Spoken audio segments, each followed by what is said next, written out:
الحمد لله رب العالمين والصلاة والسلام على سيد الأنبياء والمرسلين وعلى آله وأصحابه وأزواجه وذرياته أجمعين أما بعد قال الله تبارك وتعالى في القرآن المجيد والفرقان الحميد فأعوذ بالله من الشيطان الرجيم بسم الله الرحمن الرحيم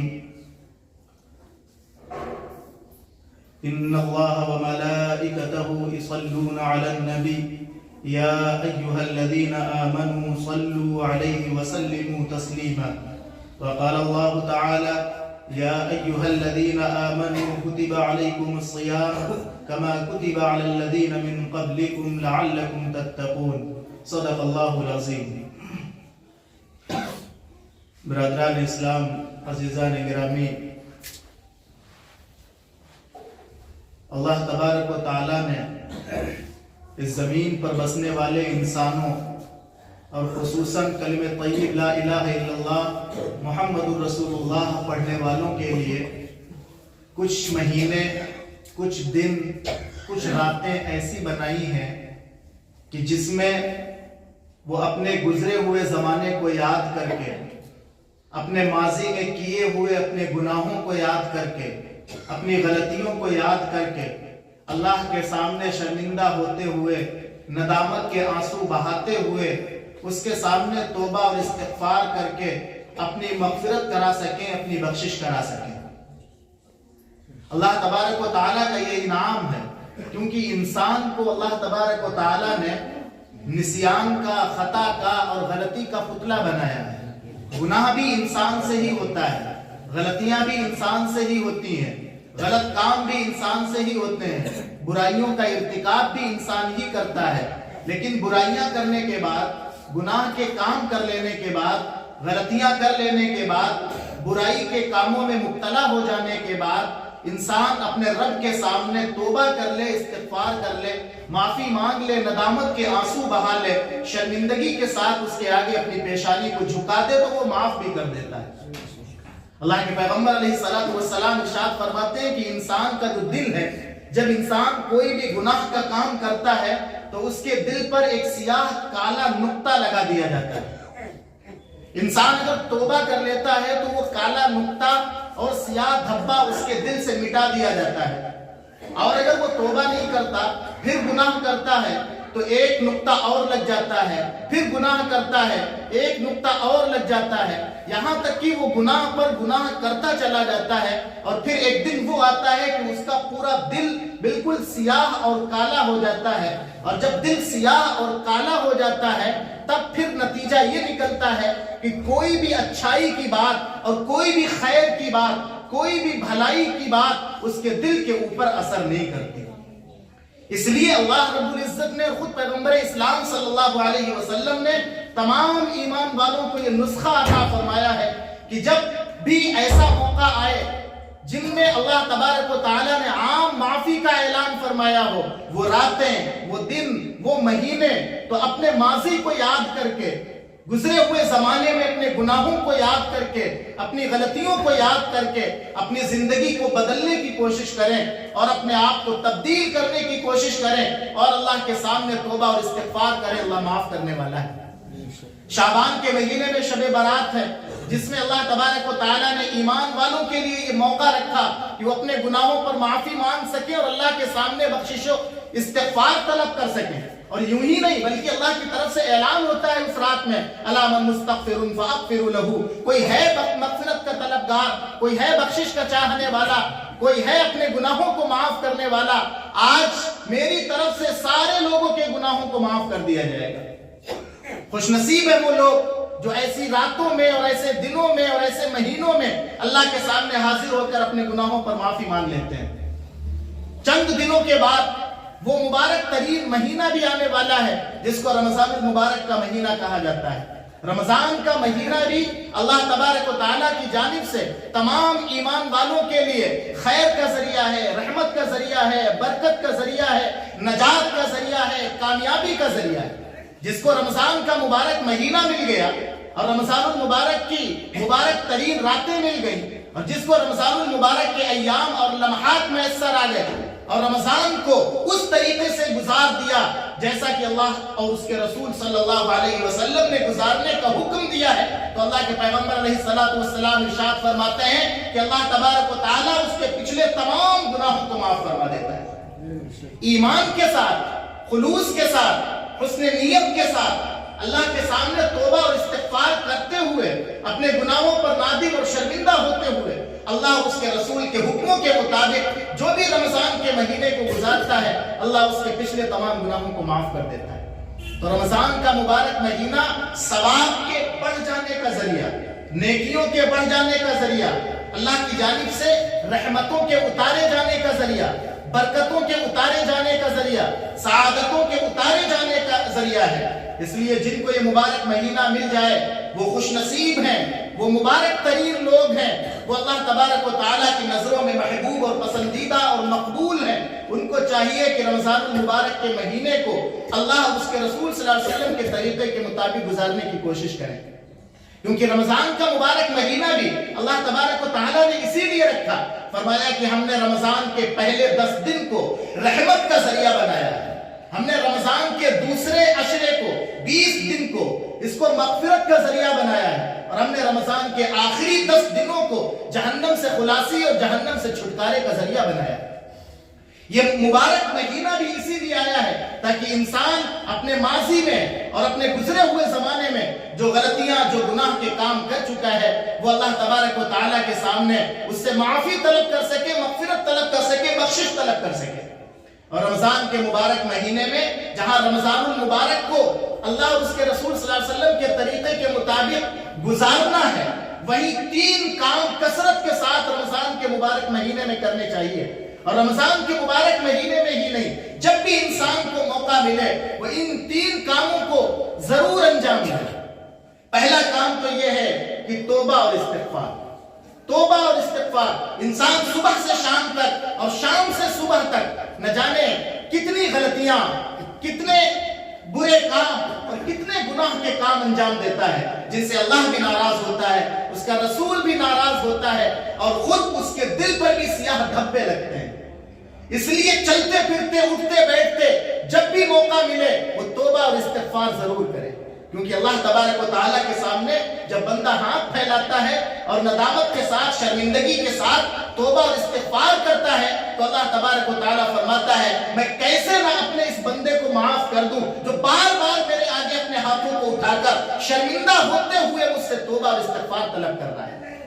اور ہر نماز میں ایک مومن جب کھڑا ہوتا ہے درود شریف کے بعد کہتا ہے اللہم انی ظلمت نفسی ظلما کثیرا، اے اللہ ہم بہت بڑے ظالم ہیں، اتنے بڑے ظالم ہیں کہ ہمارا صبح سے لے کر شام تک اور شام سے لے کر صبح تک کا ایک ایک لمحہ تیری گناہوں میں ڈوبا ہوا ہے۔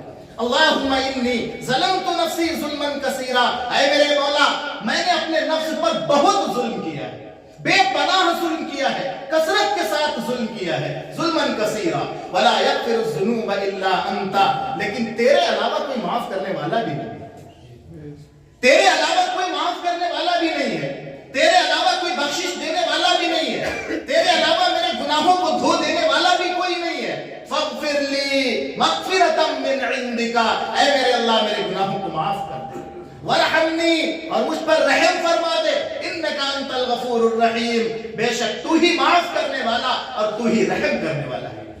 یہ دعا ہر نماز میں ہر مومن، ہر مسلمان پڑھتا ہے، لیکن اس کو یہ احساس نہیں ہوتا ہے کیونکہ اس کو معنی نہیں معلوم، اس لیے وہ سمجھ نہیں پاتا کہ وہ اپنے رب کے سامنے کیا فریاد کر رہا ہے۔ اس میں توبہ اور استغفار کر رہا ہوتا ہے، تو توبہ اور استغفار یہ گناہوں کا کفارہ ہے، گناہوں کے دھونے کا ذریعہ ہے، گناہوں کے مٹانے کا ذریعہ ہے، اللہ تبارک و تعالیٰ کے غضب کو، اس کے غصے کو دور کرنے کا ذریعہ ہے۔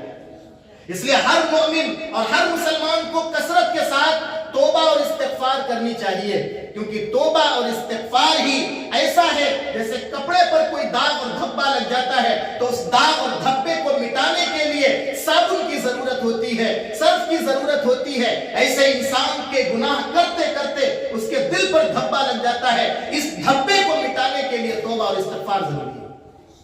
تو کثرت کے ساتھ توبہ اور استغفار کریں۔ دوسری چیز قرآن پاک کی تلاوت ہے۔ قرآن کی تلاوت، رمضان کا مبارک مہینہ تو آتے ہی ویسے بھی ہر گھر سے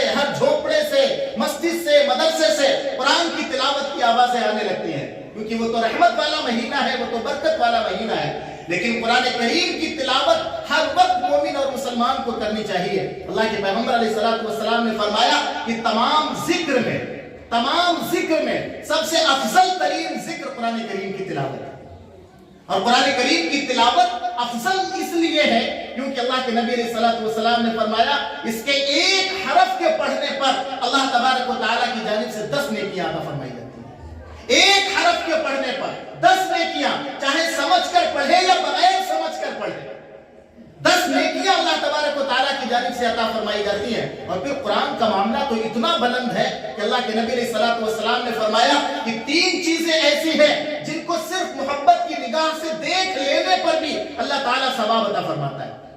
فرمایا ماں باپ ہیں، والدین ہیں، اگر ان کے چہرے کو محبت کی نگاہ سے دیکھ لے تو اس محبت کی نگاہ سے دیکھنے پر بھی اللہ تعالیٰ ثواب عطا فرماتا ہے۔ بیت اللہ خانہ کعبہ کو محبت کی نگاہ سے دیکھ لے، اس پر اللہ تعالیٰ ثواب عطا فرماتا ہے، اور قرآن کریم کو صرف محبت کی نگاہ سے دیکھ لینے پر بھی اللہ تعالیٰ ثواب عطا فرماتا ہے۔ تو قرآن بہت بلند و بالا کتاب ہے، بلکہ قرآن تو ہدایت کا سرچشمہ ہے، قرآن تو کامیابی کا زینہ ہے، قرآن تو اللہ تبارک و تعالیٰ کی بارگاہ میں حاضری کے وقت انسان کو کامیابی کا ذریعہ ثابت ہونے والا ہے۔ قرآن چاہے سمجھ کر پڑھے یا بغیر سمجھ کر پڑھے، ہر طرح سے قرآن کے پڑھنے پر اللہ رب العزت کی جانب سے اجر و ثواب کا وعدہ ہے، اس لیے قرآن کریم کی تلاوت کثرت کے ساتھ کری جائے۔ تیسری چیز ہے درود پاک۔ درود پاک اللہ تبارک و تعالیٰ کی جانب سے ایمان والوں کے لیے وہ عظیم تحفہ اور عظیم عبادت ہے کہ جس کا انسان تصور بھی نہیں کر سکتا۔ خالق کائنات نے اپنے حبیب جناب محمد رسول اللہ صلی اللہ علیہ وسلم کو اس کائنات میں مبعوث فرمایا، تو آپ صلی اللہ علیہ وسلم سے وابستہ رہنے کے لیے اور آپ سے تعلق مضبوط رکھنے کے لیے اور آپ سے جڑے رہنے کے لیے اور آپ کی سیرت کو آسان بنانے کے لیے اور اپنے دل میں نبی کی محبت کو قائم کرنے کے لیے نبی پر درود پڑھنا بے حد ضروری ہے۔ درود ہی وہ عبادت ہے جس کے ذریعے سے نبی کا تعلق اور نبی کی محبت اور نبی کی عقیدت دل میں آتی ہے، کیونکہ دنیا کا دستور بھی ہے کہ انسان کو جس سے محبت ہوتی ہے اسی کا ذکر کرتا ہے، اسی کا تذکرہ کرتا ہے، اسی کا نام لیتا ہے، اسی کی یاد میں مست رہتا ہے، ہر جگہ اسی کا چرچا اور اسی کا شہرہ بلند کرتا ہے۔ تو وہ تو ذات ہے نبی کریم صلی اللہ علیہ وسلم کی جس ذات میں مبارک سے زیادہ اس دنیا میں کوئی دلکش نہیں، کوئی حسین نہیں، کوئی کمال والا نہیں، کوئی اخلاق والا نہیں، نبی سے زیادہ اس دنیا میں کوئی فضیلت والا نہیں، کوئی برتری والا نہیں۔ تو پھر نبی کریم صلی اللہ علیہ وسلم کی محبت کے لیے ضروری ہے کہ آپ پر بھی کثرت کے ساتھ درود پڑھا جائے۔ اور درود وہ عبادت ہے کہ رمضان کے مبارک مہینے میں اللہ تبارک و تعالیٰ نے روزے فرض کیے، اگر کوئی دوسرے مہینے میں روزے رکھے تو فرض روزہ نہیں ہوگا، وہ نفلی روزہ ہوگا، یعنی روزے کے لیے اللہ تبارک و تعالیٰ نے وقت متعین فرمایا کہ رمضان کے مہینے میں روزے رکھنے۔ تہجد کے لیے وقت متعین ہے کہ صبح صادق سے پہلے تہجد کی نماز ادا کرنا ہے، فجر کا وقت متعین ہے کہ صبح کے وقت نماز ادا کرنی ہے، ظہر کا وقت متعین ہے سورج ڈھل جائے تو ظہر کی نماز پڑھنی ہے، عصر کا وقت متعین ہے کہ سورج غروب ہونے سے پہلے عصر کی نماز پڑھنی ہے، مغرب کا وقت متعین ہے کہ سورج کے غروب ہونے کے بعد مغرب پڑھنی ہے، عشاء کا وقت متعین ہے کہ سونے سے پہلے، رات سے پہلے عشاء کی نماز ادا کرنا ہے۔ زکوٰۃ کے لیے وقت متعین ہے کہ جب صاحب مال ہے، صاحب استطاعت ہے تو سال میں 1 مرتبہ زکوٰۃ کو ادا کرے۔ حج کے لیے وقت متعین ہے کہ حج کے دنوں میں ہی حج بیت اللہ ادا ہوگا، باقی دنوں میں حج بیت اللہ ادا نہیں ہو سکتا۔ ہر عبادت کے لیے اللہ تبارک و تعالیٰ نے وقت کو متعین کر دیا، لیکن درود ایک ایسی عبادت ہے کہ اس کے لیے کوئی وقت متعین ہے۔ انسان جب چاہے، جہاں چاہے، جیسے چاہے اپنے نبی کریم صلی اللہ علیہ وسلم پر درود و سلام کا ہدیہ پیش کر سکتا ہے، اس کے لیے کوئی وقت متعین نہیں۔ اور درود اتنی بڑی عبادت ہے کہ اللہ تبارک و تعالیٰ ایمان والوں کو نماز کا حکم دیتا ہے لیکن خود نماز نہیں پڑھتا، ایمان والوں کو روزہ رکھنے کا حکم دیتا ہے لیکن خود روزہ نہیں رکھتا، ایمان والوں کو حج کا حکم دیتا ہے لیکن خود حج نہیں کرتا، ایمان والوں کو صدقہ خیرات کرنے کا حکم دیتا ہے لیکن خود نہیں کرتا۔ تمام عبادتوں عبادتوں کا حکم اللہ ایمان والوں کو دیتا ہے لیکن خود ان عبادتوں کو نہیں کرتا. لیکن درود ایک ایسی عبادت ہے کہ جب درود پڑھنے کا حکم دیتا ہے تو سب سے پہلے یوں فرماتا ہے ان اللہ وملائکتہ یصلون علی النبی، بے شک اللہ بھی اپنے نبی پر رحمت بھیجتا ہے، اس کے فرشتے بھی اپنے نبی پر رحمت بھیجتے ہیں. یا ایھا الذین آمنوا صلوا، اے ایمان والو تم بھی درود پڑھو. اللہ بھی اپنے نبی پر درود بھیجتا ہے، اللہ بھی اپنے نبی پر رحمت بھیجتا ہے، اس کے فرشتے بھی نبی پر رحمت بھیجتے ہیں. اے ایمان والو تم بھی اللہ کے نبی پر درود و سلام کا ہدیہ پیش کرو، درود و سلام کا نذرانہ پیش کرو. کیا اللہ کا درود اور ایک عام انسان کا درود ایک جیسا ہے؟ مفسرین نے اس آیت کریمہ کی روشنی میں لکھا کہ اللہ کا درود الگ ہے اور عام مسلمانوں کا درود الگ ہے. اللہ کا درود یہ ہے کہ جب اللہ اپنے نبی پر درود بھیجتا ہے تو اس کا مطلب یہ ہوتا ہے کہ اللہ تبارک و تعالی فرشتوں کی مجلس میں اپنے نبی کی تعریف بیان کرتا ہے. فرشتوں کی مجلس میں اللہ اپنے نبی کی تعریف بیان کرتا ہے، اپنے نبی کی بڑائی بیان کرتا ہے، اپنے نبی کی عظمت بیان کرتا ہے. یہ اللہ کے رحمت بھیجنے کا ذریعہ ہے. اور فرشتوں کا درود یہ ہے کہ وہ اپنے نبی کے لیے دعا کرتے ہیں، نبی کے لیے دعا کرتے ہیں، نبی کے حق میں دعائیں کرتے ہیں. تو اللہ کا درود یہ ہے کہ وہ فرشتوں کی مجلس میں اپنے نبی کی عظمت کو، اس کی فضیلت کو، اس کی برتری کو بیان کرتا ہے. اور کیسے نہ بیان کرے، کیونکہ پورے قرآن کریم میں اللہ تبارک و تعالیٰ نے جا بجا اور مختلف الفاظ میں اپنے نبی کی عظمت و کبریائی کو اور اپنے نبی کی بڑائی کو اور اپنے نبی کی عظمت کو بلند و بالا فرمایا، اس کو بیان فرمایا. آنکھوں کا تذکرہ ہو تو اللہ یوں فرمائے کہ ما زاغ البصر وما طغى. چہرے کا تذکرہ ہو تو اللہ یوں فرمائے والضحى. بالوں کا تذکرہ ہو تو اللہ یوں فرمائے واللیل اذا سجى.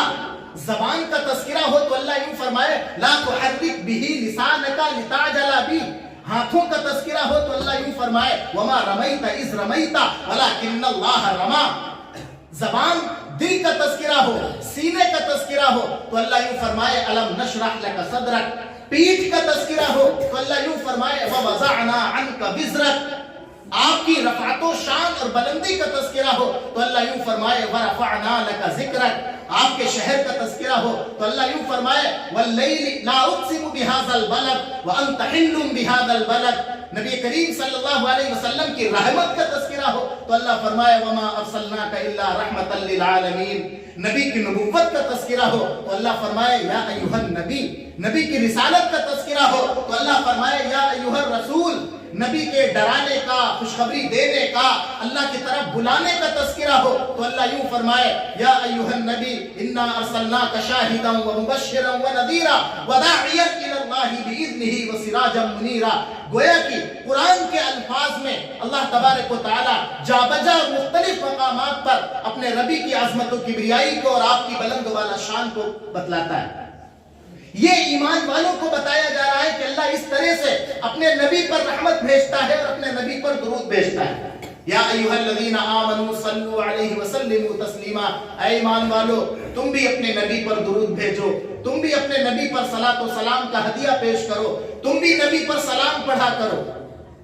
مفسرین فرماتے ہیں کہ ایک عام انسان گناہگار ہے. کہاں ایک عام انسان کی زبان اور کہاں عظیم الشان نبی کی ذات و بلند و بالا. کہاں انسان گناہوں میں ڈوبا ہوا اور کہاں وہ مقدس اور پاکیزہ جسم اطہر. کہاں انسان جس کا صبح سے شام تک اور شام سے صبح تک ایک ایک لمحہ گناہوں میں لپٹا ہوا ہو، اور کہاں وہ ہستی جس کی قسمیں خود قرآن کریم میں اللہ تبارک و تعالیٰ کھاتا ہو. تو ایک عام مومن کی اور مسلمان کی حیثیت کہاں ہے کہ وہ اپنی گندی زبان سے اپنے نبی پر درود پڑھ سکے، اپنے نبی پر سلام پیش کر سکے. تو اللہ نے اس کا طریقہ بیان فرمایا کہ ایک عام مومن اور ایک مسلمان کی حیثیت ہی نہیں کہ وہ اپنے نبی پر درود بھیج سکے، بلکہ وہ اپنے نبی پر درود بھیجنے کے لیے اپنے رب سے استغفار اور اپنے رب سے فریاد کرتا ہے اللہم صلی علی محمد. اے میرے اللہ میں اس لائق نہیں ہوں کہ بظاہر اور ڈائریکٹ اپنے نبی کو درود بھیج سکوں. اے اللہ میں پہلے تیرے بارگاہ میں فریاد کرتا ہوں کہ تو میری طرف سے میرے نبی پر رحمت نازل فرما.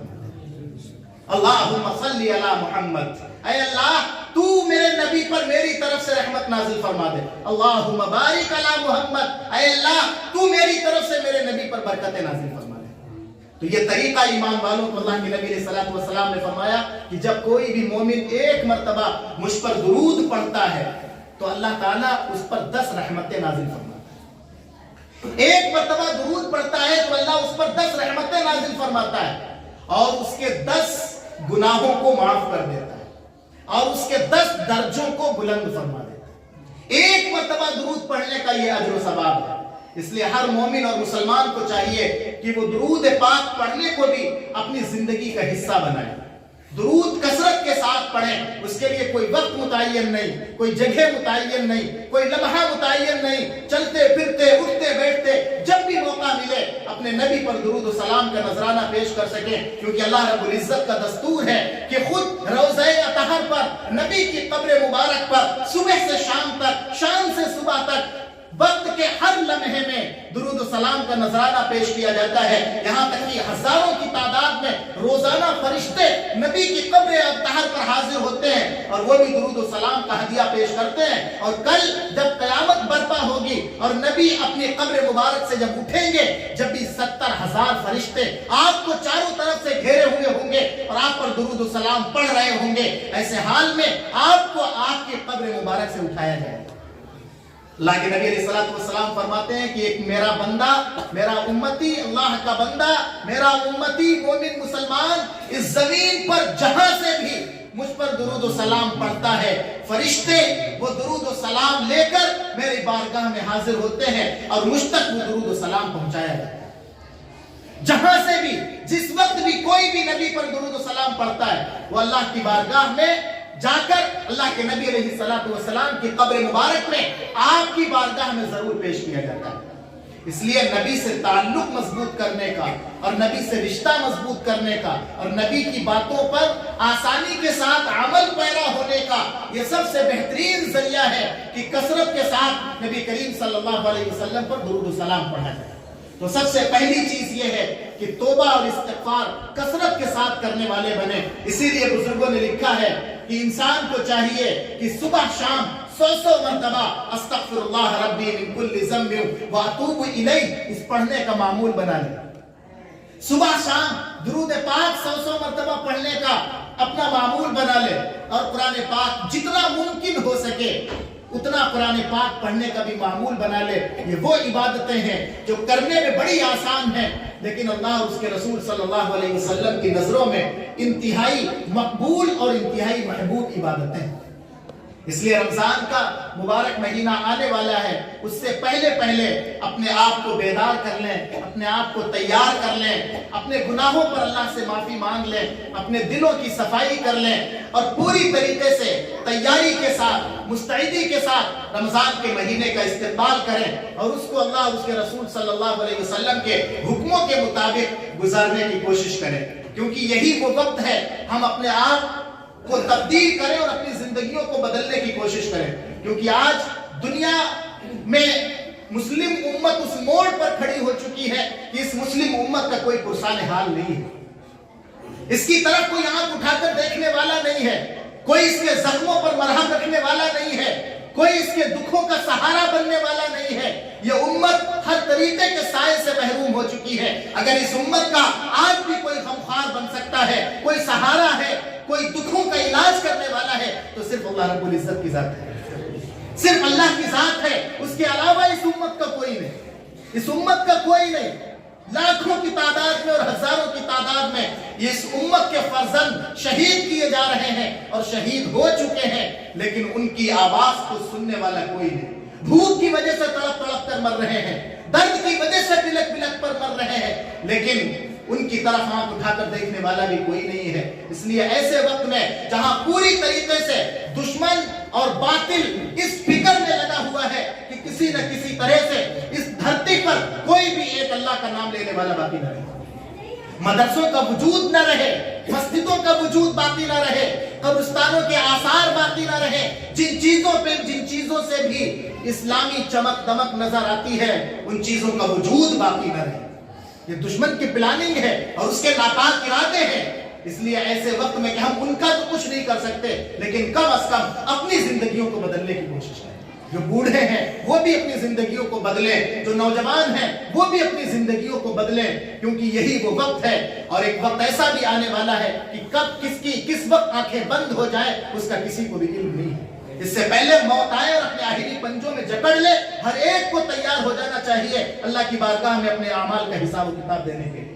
اللہ سے دعا کریں اللہ ہم سب کو عمل کی توفیق نصیب فرمائے۔ وآخر دعوانا الحمدللہ۔